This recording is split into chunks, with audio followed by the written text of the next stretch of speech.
Hello, my name is Eternity, and my group and I decided that we're going to work on Chapter 8.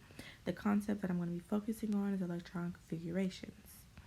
I'm just going to show you guys how to do that with an element. So we're going to be talking about nitrogen. With nitrogen, we have the 7 electrons at the top, then the symbol N stands for nitrogen, and then the 14 is the atomic mass. So going forward, with the energy levels, the first energy level contains 1s, and then the second energy level contains 2s and 2p, and then the third energy level contains 3s, 3p, and 3d. Now for nitrogen, we're just going to stop right here because we're only trying to get 7 electrons. S value holds up to 2, the P value holds up to 6, and the D value holds up to 10, as you can see while we're stopping at D. So with that being said, let's calculate the numbers. So 1 is 2, and then we do 2 is 2. We cross these out as we go, and then we're gonna stop at 2p3. So we don't need all 6 of the p. We're just only needing 3 because we're getting to 7. And then 7. So if you were doing any other if we were doing any other element, you would just go as far as you need to go to get all of your configurations for your electrons. That's the end of this concept. Hope you learned something. Okay, for my project, I did chapter 8, and I'm going to focus on volume. My core concept is volume is a measure of the amount of space that a substance or an object takes up. For my problem, I used if ice has a density of 0.92, what is the volume of 5,000 grams of ice? So the volume formula is mass divided by density. So I circled the density and the mass. I plugged them into the equation, and I got 5,434.78. And for my references, I used the book and Google to find a question and to help me with the core concept.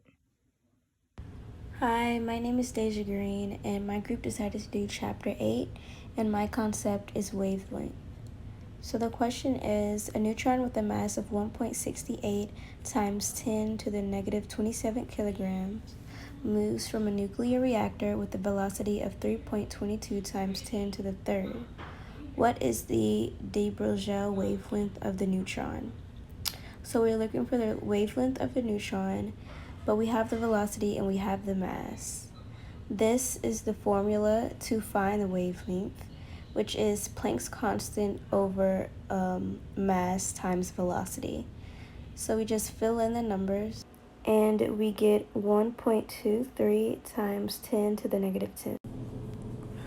Hi, my name is Zachary Tansel, and we chose chapter 8, and my concept is measurement units. So the question is 2.5 kilometers greater than, equal to, or less than 2,500 millimeters? Or that's not millimeters, that is meters. 2,500 meters. So what you have to do, you have to convert. Well, first of all, you have to know the units. So kilometers, 1 kilometer is equal to 1,000. Let me change that. 1,000 meters. So once you convert it, so 2.5 kilometers is actually 2,500 meters. And 2,500 meters is equal to 2,500 meters. So this question is actually 2.5 K. 2.5 kilometers is equal to 2,500 millimeters. I'm gonna edit this up and it's gonna be better for like the final video, but yes. And I'm gonna have more questions too. But this is my concept. This is Zachary Tansel, and this is my group. Thank you. Hey, how y'all doing today? My name is Keelan Hines, and today we are reviewing Chapter 8.